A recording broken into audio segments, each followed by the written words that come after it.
Today's service brings us Reverend Margalie, Belizaire. Our director of music, Aubrey, Connelly-Candelario, is here with the Chalice Choir as well. Michael Deaver is a special guest with us this morning, and board president-elect Greg Buckingham is here as well. And let's not forget our teams of wonderful people in the background working diligently to ensure that we come together this morning. So thank you, and a particular shout out to Ozzy and Charlie. Children will go to activities when we sing them out after the time for all ages, and the nursery is open until noon today. We greet you this morning, old friends and new ones, as we explore our Unitarian Universalist faith, which draws us into a community of justice seekers with a commitment to lifelong spiritual growth and compassionate service to the community. As a Unitarian Universalist congregation, we are a non-creedal community that does not subscribe to a specific set of beliefs. Instead, we live by a covenant that encourages ethical behavior, affirms democracy, celebrates the worth of each individual, and unites us in a search for truth in meaning. Whether today is your first or your 1,000th Sunday in our midst, you are welcome here. Whoever you are, whoever you love, you are welcome here. In this community, your whole self is welcome.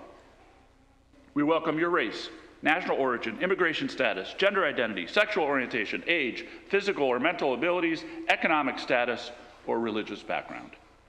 We welcome you. You can find out more information about our congregation and the announcements. Just go to orlandouu.org or email welcometeam@orlandouu.org. We just have one special announcement today. The Board of Trustees is presently accepting nominations for 1U's Volunteer of the Year. Our beloved community relies on the time and talent of many of you.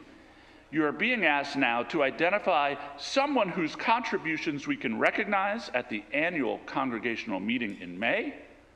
Please take a moment to nominate a Volunteer of the Year in your eyes so that we can recognize this person this year. See the weekly update for the form and more information. Nominations are due before April 11th, 2024. All other slides and announcements are on slides before and after the service, and we have links in the weekly update or on our website.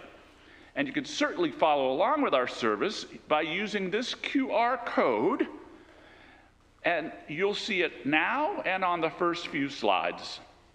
Thanks again for being here in person or online today. We welcome you.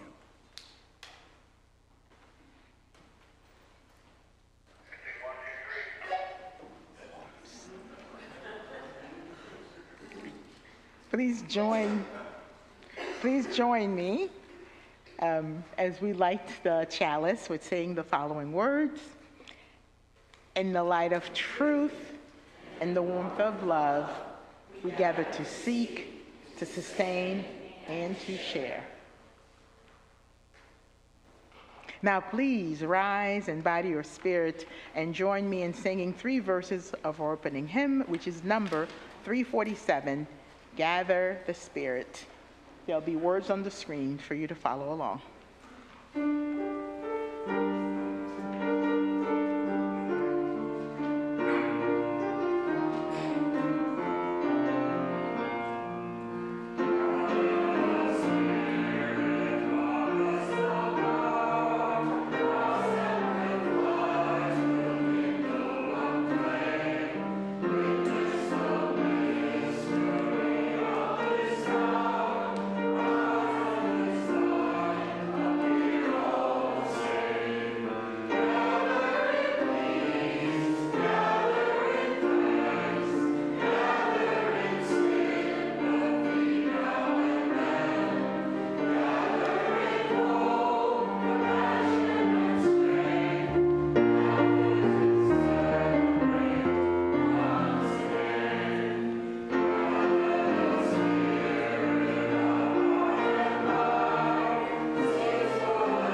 This month, we are exploring the gift of interdependence. And in that vein, I call us to worship with this reading from Reverend Carol Thomas Cecil. We are one. We are one. We are family. We are connected by blood and bone, mind and heart, and sometimes brick and mortar. Like the finest woven tapestry of old and spices blended and stirred into our family's secret recipes, our lives are intentionally intertwined, and we are fashioned into a stronger community by those connections. The interlacing, intertwining, and intermingling of our existence makes each of us whole. This interlacing of our lives makes us whole, blessings and burdens. This intermingling of our lives makes us whole, lament and laughter. May we allow the magic and mystery, often named spirit, to keep us connected long after today's service. So come, let us worship together this morning. And let us start by greeting one another. So keep these words on your heart.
So, during the past few weeks, we were all offered the opportunity to recommit to this faith through our financial support.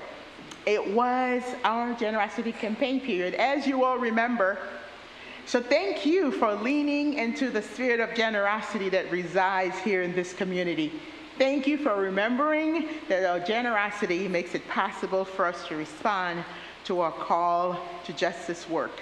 And I would now like to invite John from the Stewardship Committee to just tell us how things went.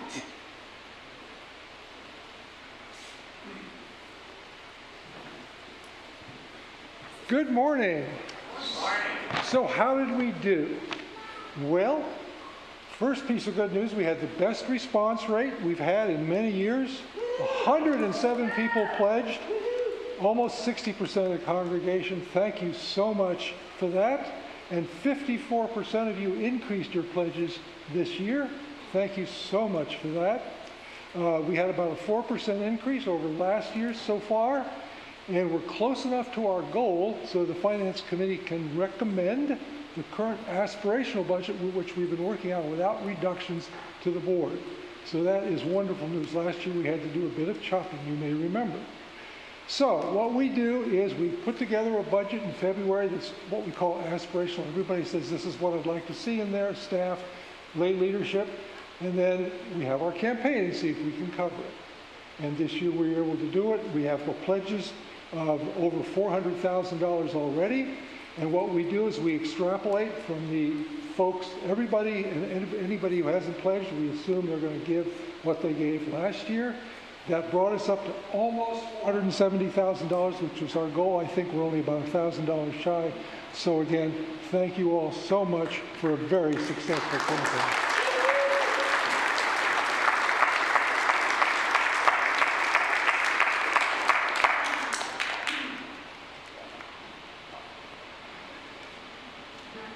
Hello, everyone. I am Judith today. My name is Michael Deaver. I'm filling in for Judith with the microphone now. And today I'm going to be reading a book, Say Something. And so at this time, I'd like to invite all the children and those young at heart to come up and to gather here.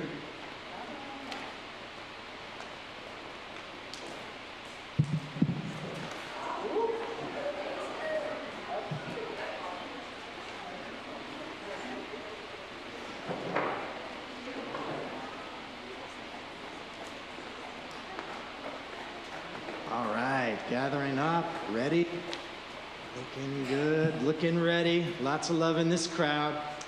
So again, this is Say Something.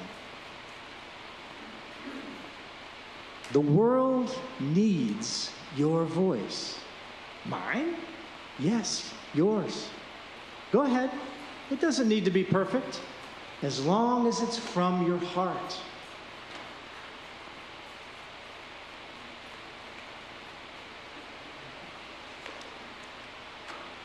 You don't have to be loud.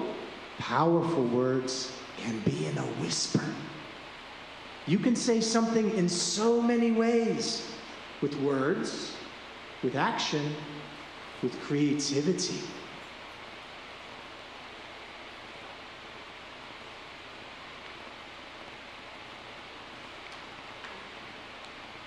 If you see someone lonely, say something. Just by being there for them.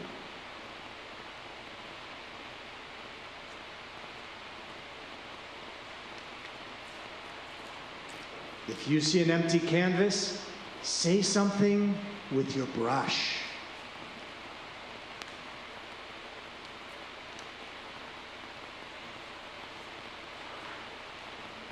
If you see an empty lot, say something by planting a seed and watching it bloom.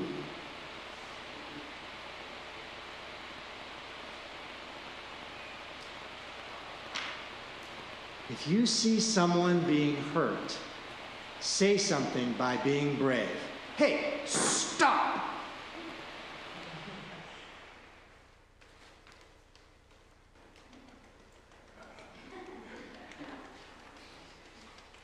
If you see something beautiful, say something with a poem.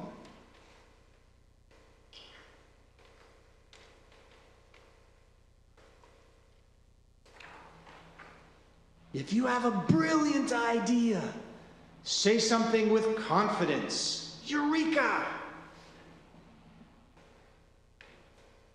Eureka means wow.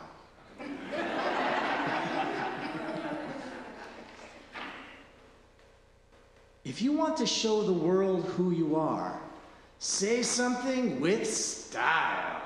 Ta-da!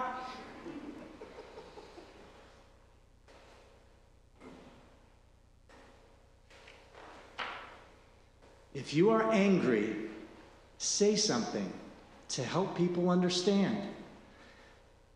You know, you made me feel invisible, and that really hurt. You know, I'm really sorry.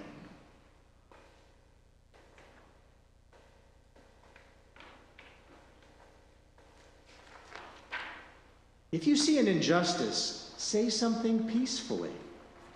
No more hurting people. Peace. Inspire others to do the same.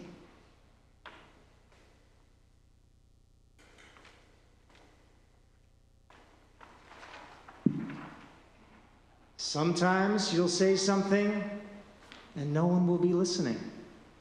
But keep saying what is in your heart. And you'll find someone who listens.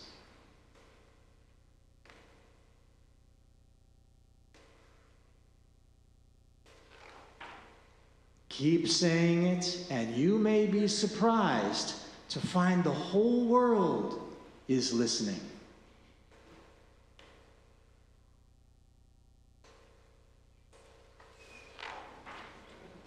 If you are grateful for being alive, quietly say something to the stars, to the universe.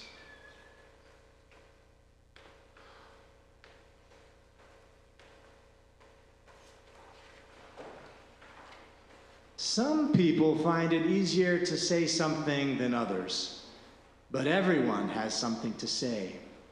I hope, I believe, I wish, together we can. I'm ready to change the world. I imagine all different ways. So when you're ready, say something. Your voice can inspire, can heal, can transform. Your voice can change the world. Are you ready to say something?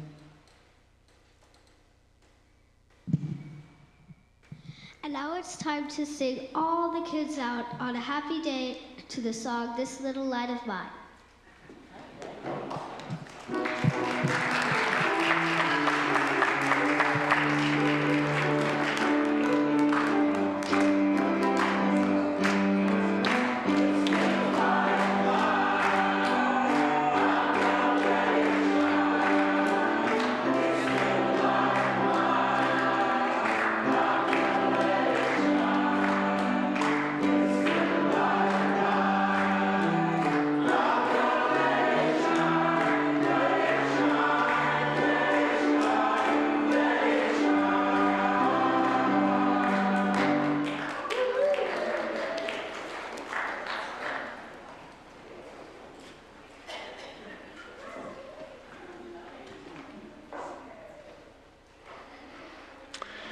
Well, good morning. I am Greg Buckingham, a member of the Board of Trustees, and we invite you now into the practice of generosity.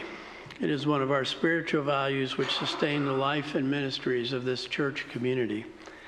Let us be grateful for the opportunity to give, for it is a privilege to be able to do so. And let us be grateful for our needs, for they give us the opportunity to practice receiving. Our Share the Plate recipient for this month of April is Seniors First, a nonprofit organization that works to improve the quality of life and overcome obstacles so seniors can continue to live at home.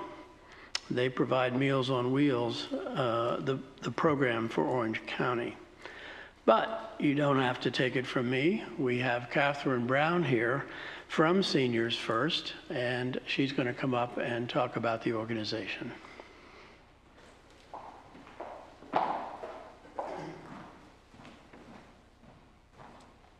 Thank you so much, and thank you for having me this morning. I am with Seniors First, and what do we do? To put it simply, we help senior citizens live safe, healthy, independent lives in their own homes, where they prefer to be. So how do we do that? We have a variety of programs and services. We have personal care workers who come in to help seniors bathe, groom, dress. We have homemakers who come into the homes to tidy up, run errands, do the laundry, change the sheets. We operate our Stepping Stone Medical Equipment Bank, which takes in new and used medical equipment, refurbishes it, sanitizes it, and then turns it back out into the community at little or no cost. We also offer seniors companionship, and we do respite for caregivers as well. We operate 17 senior centers around the county, a place where more mobile seniors can come, make friends, play games, exercise, and have a good meal. Because next to hunger and malnutrition, the biggest obstacle facing our senior population these days is isolation and depression. But we're probably best known for our Meals on Wheels program. We'll deliver anywhere from 900 to 1,100 meals a day. And we've got an army of over 350 volunteers that do this. Seniors are the fastest growing population going hungry. And a lot of people don't recognize that. But the volunteers bring a lot more than just fresh, nutritious food. There's a smile at the door. There's some pleasant conversation. Because many of our clients live alone with little or no support, The volunteer they see on Monday morning may be the only person they see or speak to until the volunteer arrives the next morning. So one of the other things they provide is a safety check for many, many seniors. 1 in 6 senior citizens is going hungry and struggles with hunger, meaning they may not know where the next meal is coming from today, right now. And that represents over 16,000 people in Orange County alone. Seniors like Mrs. Evans.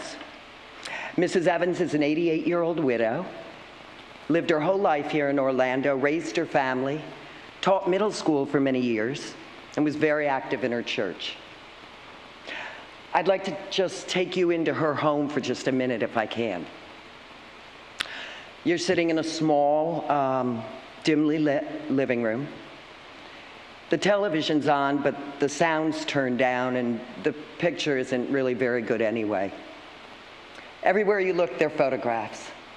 Young man in uniform, faded wedding photo, and dozens of pictures of what must be grandchildren and great-grandchildren, but none of them live close by. The loudest sound you hear in that living room is the ticking of a clock. Just listen to that for a second. You just spent a few minutes in Mrs. Evans' living room. She'll be there the rest of the day, and tomorrow, and the next day, and the day after that, alone. But that was before she became a Seniors First client. Now volunteers arrive every morning with fresh food, a safety check, and some pleasant conversation. Veronica comes in several days a week to help her bathe and dress, does her hair, maybe dabs a little perfume behind her ears. And Deborah comes to tidy up, make sure there's nothing blocking walkways that could cause a fall. She'll change the sheets, do the dishes, and make sure everything's good. Mrs. Evans is living life on her own terms, in her own home, where she prefers to be.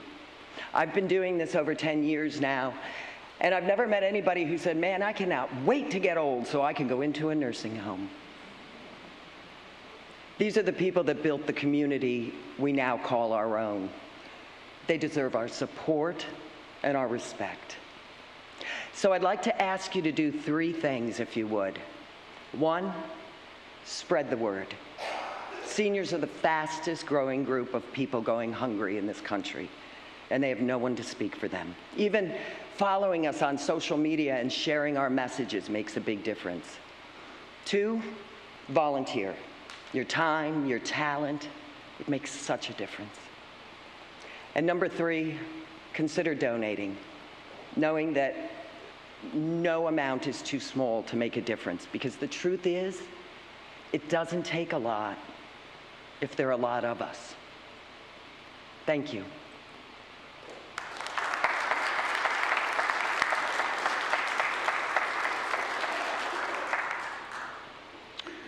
Thank you, and I think you'll be here afterwards for a little bit to chat with people if you're ready to sign up. This month and next, 50% of each offering will be donated to our Share the Plate partner. This month, of course, Seniors First. You can designate 100% of your donation specifically to 1U or to the Share the Plate partner by noting that on your check. This is an opportunity to expand our generosity for our Share the Plate partners for the entire month. Please note this is on a trial basis. The offering will now be collected. Note that you can also give using the online link.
Let us joyfully receive what is offered here today in the spirit of gratitude and fellowship.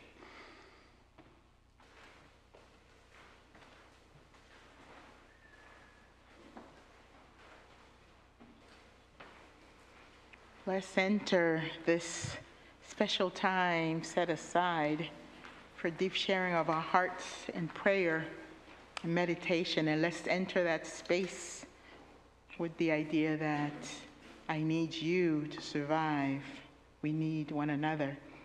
And if you have a sorrow that you need witnessed or help with, or a joy you wish to share, please contribute to a collective sharing of joys and sorrows to be read each Sunday during worship. You can send an email to Joys and Sorrows at Orlando UU during the week. You can also complete a card at the welcome table, and the ushers make sure we receive it. And we also offer you the opportunity to light a candle and hold on to whatever you want to hold on to, but light a candle for. So we invite you to bring your joys, bring your sorrows as we gather together. Come just as you are, because your whole self is welcome here as we create space together. The flowers were brought by Judy Lovett in honor and appreciation for Linda Piantieri. I didn't see Linda today, did I?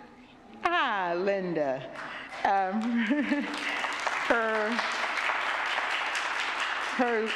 Her leadership of the flower committee, her care of the flower garden, and her floral knowledge and creativity with flowers are gifts from which the church greatly benefits. Thank you, Linda.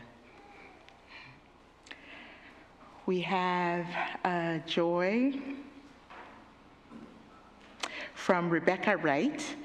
After being laid off on March 29th, sharing joy that my husband Mike is starting his new job on Monday, April 8th, asking for prayers and blessing that he will love this job even more than his last one, and it will give him the joy and fulfillment he deserves. Thank you, and may it be so, Rebecca. Cindy Schleier wanted to add a joy.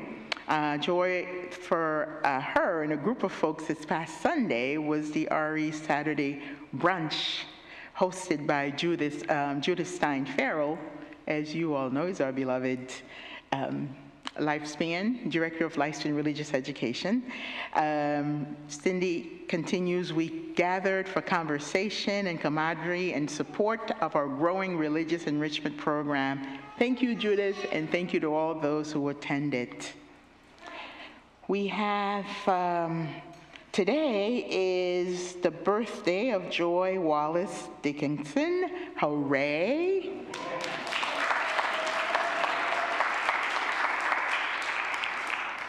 And, Joy, sorry. And happy anniversary to us, folks. Tuesday is the second year of our installation, you know, our union. That's a Tuesday. And I may as well throw in there, yes, it's also my birthday, if you all remember. And we do have a request for healing energy from Andy, who is going to be having gallbladder surgery on Thursday. So let us send you, Andy, healing energy, and know that you will be in our thoughts and prayer. And from the larger world community, continued prayer for the end of the suffering of those living in Gaza, continued prayer for the people of Haiti, and remember that UUSC is calling us to assist in their crisis response. See the weekly update for more information.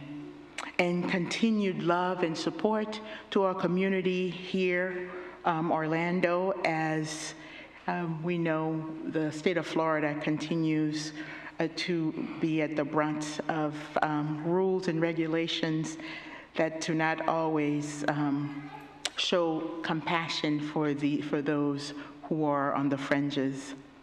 And we also send love to the rest of the world community. And we want to make sure that we are acting in just ways, whether they're small and large ways, so that we can help move the arc of justice in the right direction. And for all the joys and for all the sorrows of this community, those shared and those held close to the heart, let us pray, let us celebrate, and let us send one another healing energy. And we can start this. I invite you to sit as comfortably as you can. Close your eyes if that feels right for you. And listen to these words by Sarah Eileen Lawal. It's a prayer called Seeking That Which Unites Us. Spirit of life and love, and this time of uncertainty, of fear and angst, our nation holds its collective breath. And this time when rhetoric blusters about and words are used as weapons, our nation clenches its fist, tightens its shoulders, eyes squeeze shut. Some are preparing for a fight. May we remember we are a people of resilience. We have faced uncertainty before. We have weathered storms. We have been consumed by flames. We have risen like the phoenix from the ashes, and we will again. We the people. May we remember our shared humanity, our universal kinship, our interdependence, as we clench our fist and breathe together, breathing in love, breathing out peace.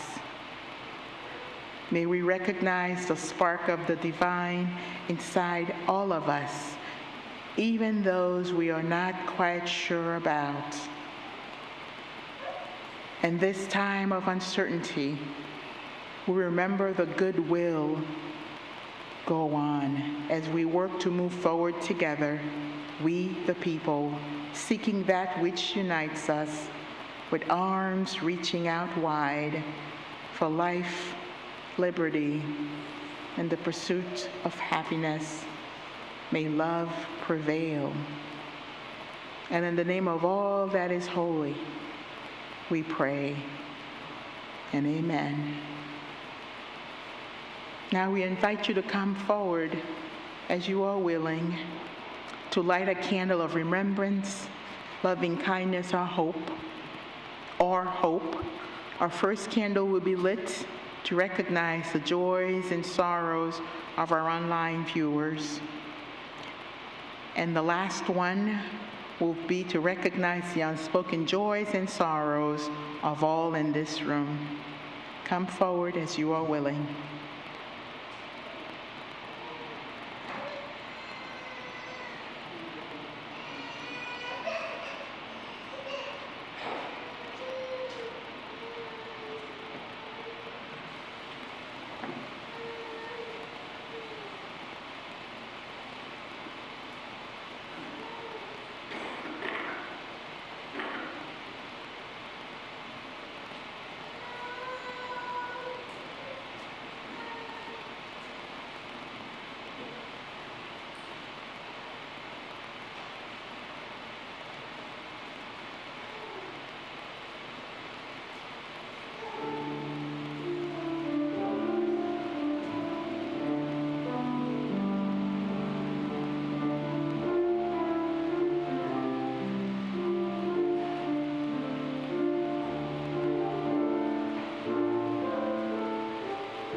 filmed it. I'm not a stranger to the dark. Hide away, they say, 'cause we don't want your broken parts. I've learned to be ashamed of all my scars. Run away, they say, no one will love you as you are. But I won't let them break me down to dust. I know that there's a place for us, for we are glorious.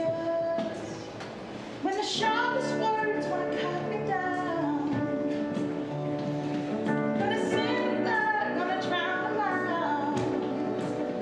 I am bruised, I am who I'm meant to be. This is me. Look out, 'cause here I come. And I'm marching on to the beat I drum. I'm not scared to be seen. I make no apologies. This is me.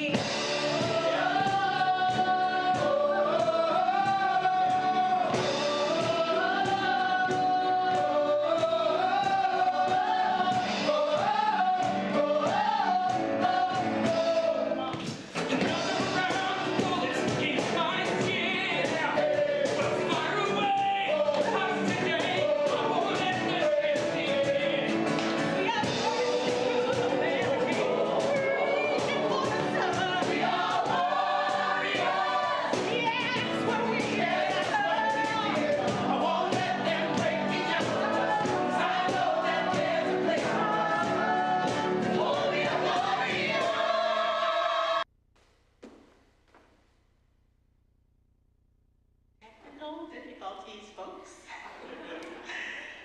I really wanted you to see that video. And I'll just explain it to you briefly. So in this particular video, you may know the song if you've seen the movie Greatest Showman. Yes, Greatest Showman.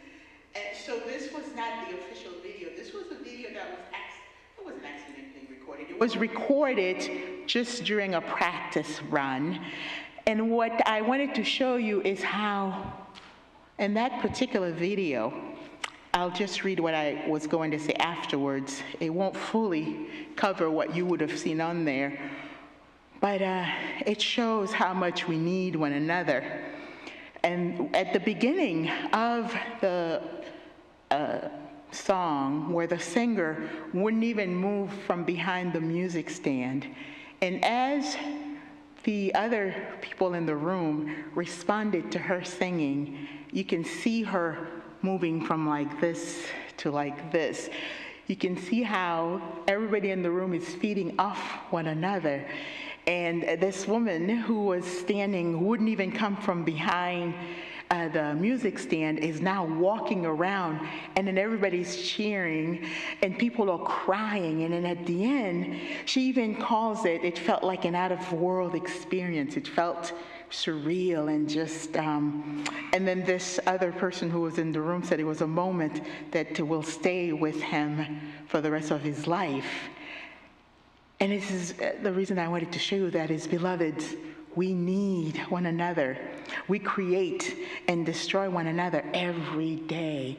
We give life and we take life every day. And I don't mean death necessarily here, although we do that too.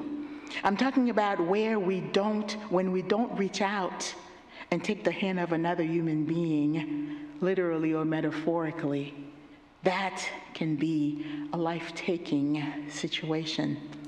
We have numerous examples that highlights the profound impact of neglect and lack of human contact on children's well-beings.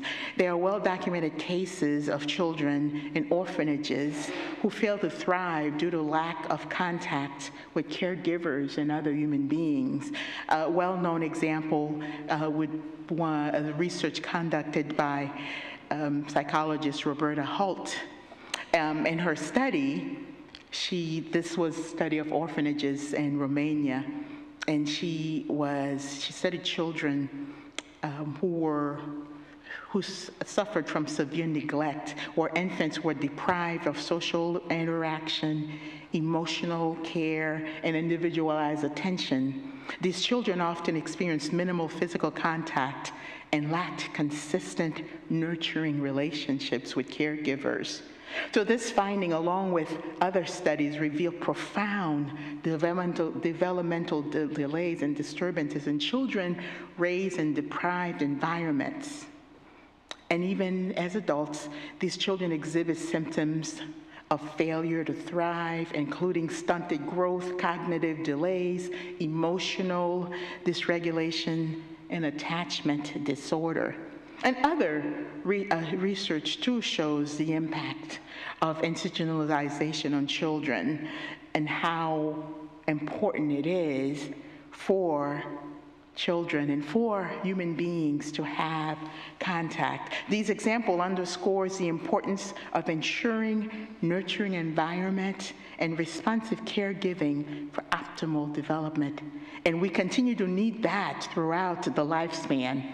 As it is said in the Gospel of Matthew, chapter 4, verse 4, we shall not live by bread alone. Our hearts, our minds, and our spirit also need nourishment. Beloveds, we need one another. We create and destroy one another every day, and we give life and take life every day. The profound truth that lies at the heart of our existence, that echoes through the depths of our soul, is the interconnectedness of all being, and that we need each other to survive. These needs run deeper than the air we breathe, deeper than the food we eat, for it encompasses the very essence of our emotional and spiritual well-being.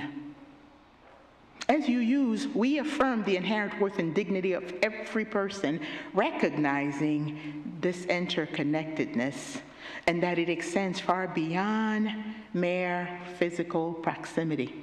We are bound together by threads of kinship that transcend boundaries and time and space, weaving the tapestry of shared humanity. As gospel singer Hezekiah Walker, from the song you heard the choir sing earlier, there's a word that says, "You are important to me. I need you to survive."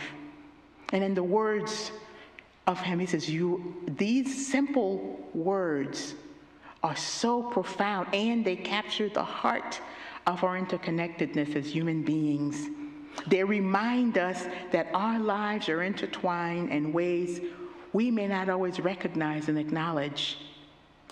From the moment we enter this world, we are greeted, if we are lucky, by the loving embrace of family and community. We rely on others for our most basic needs, but our need for connection goes far beyond the physical realm. We crave companionship. We crave understanding. We crave support. We yearn for relationships that nurture our souls and our spirits.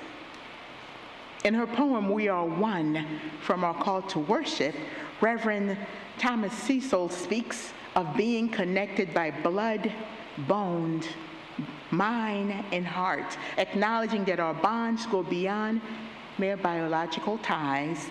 Indeed, our connections are woven from the fabric of our shared experiences, our joys and sorrows, and laughter and tears. Cecil reminds us that our lives are intertwined like the finest tapestry, each thread contributing to the beauty and strength of the whole. Just as the spices blended in our family recipe create unique flavors, our diverse experiences blend together to enrich our collective journey. In times of joy, our connection with others magnify our happiness, allowing us to share in the beauty of life's most precious moments. But our interconnectedness is not only about sharing in life's joys, it is also about bearing one another's burden. In times of struggles and adversity, the depth of our need for another can truly shine. When we face challenges that seem insurmountable, it is the outstretched hand of our loved ones that offer us strength and solace. Cecil speaks of the intertwining of happiness and sorrow, blessing and burdens, laments and laughter, and embracing the full spectrum of the human experience. We acknowledge that our individual well-being is inseparable from the well-being of others. We need each other to survive, not only because we depend on one another for practical assistance, but because our relationships sustain us in ways that transcend the material world. Through acts of kindness, empathy, and compassion, we affirm our interconnectedness and affirm our shared humanity. As a faith tradition, we believe in the transformative power of community.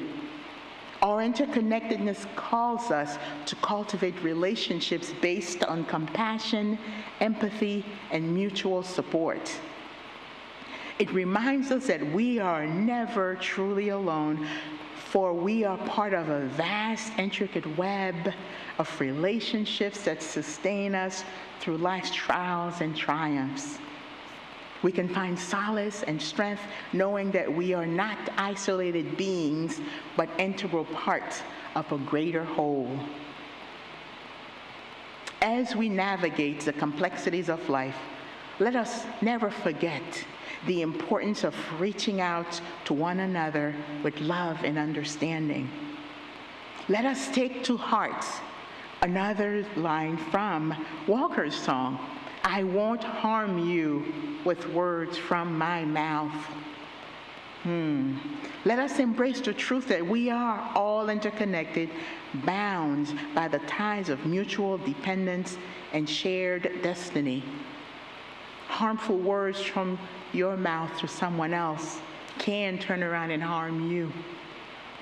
Let us recognize this truth with open heart and open minds, allowing the magic and mystery of spirit to keep us connected long after today's service has ended. You are important to me. I need you to survive. Let us carry these words in our hearts as a reminder of the sacred bond that unites us all. Together, we can weather many storms, overcome obstacles, and emerge stronger and more resilient than before. May we go forth from this place with a renewed sense of purpose and a deepening commitment to nurturing the bonds that unite us, to supporting one another on this journey called life. For our interconnectedness, we find the truest expression of humanity. We need one another. We create and destroy one another every day. We give life and we take life every day. Now please join me in singing our closing hymn, number 1007. There's a river flowing in my soul. There will be words on the screen for you to follow along.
Amen.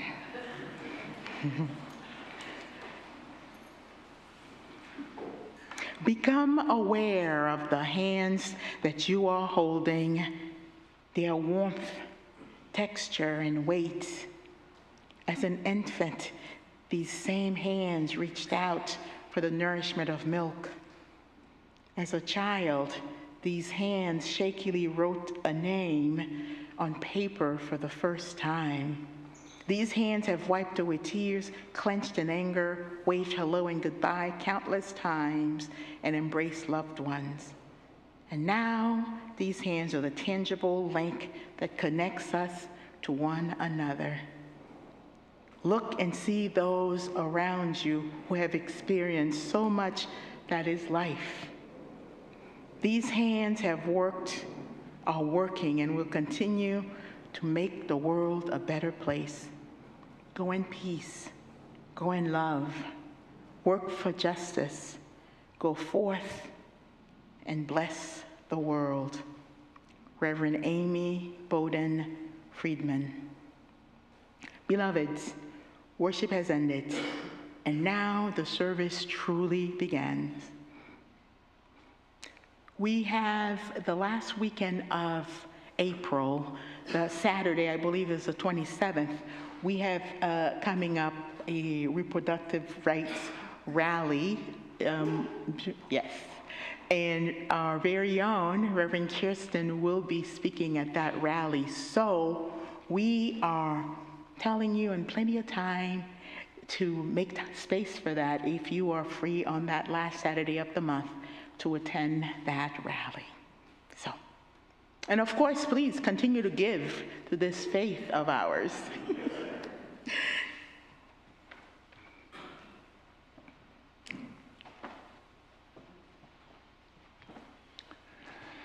And now please say these words with me as we extinguish this flame. We extinguish this flame, but not the light of truth, the warmth of community, or the fire of commitment. These we carry in our hearts until we are together again.